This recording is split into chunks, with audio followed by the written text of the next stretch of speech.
guys! It's Ka. Welcome back to my YouTube channel. So, ngayong araw ang gagawin natin ay homemade baked tahong. So, ito yung mga kailangan nating ingredients.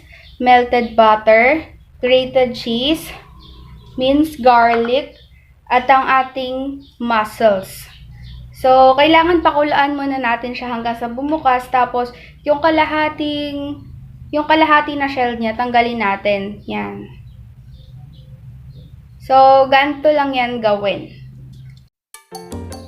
So, yung garlic natin, ihalo lang natin dun sa ating melted butter.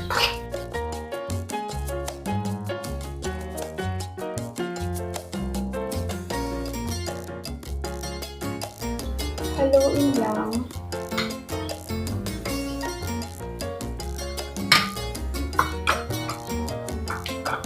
Kuha tayo ng ating mussels. So, make sure na maghugas muna kayo ng kamay. Ayan, nakapaghugas na ako kanina. So, lagyan natin itong melted butter.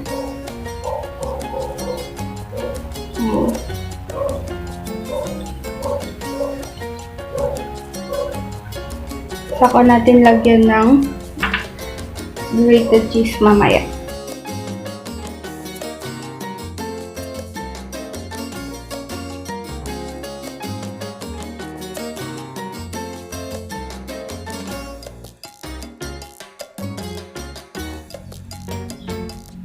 So, ayan, naayos na natin. Ilalagay na natin siya sa ating oven hanggang sa mag-melt yung cheese niya sa ibabaw.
So, ayan po, tapos na nating i-bake yung ating homemade baked tahong. Ayan na po yung naging output natin.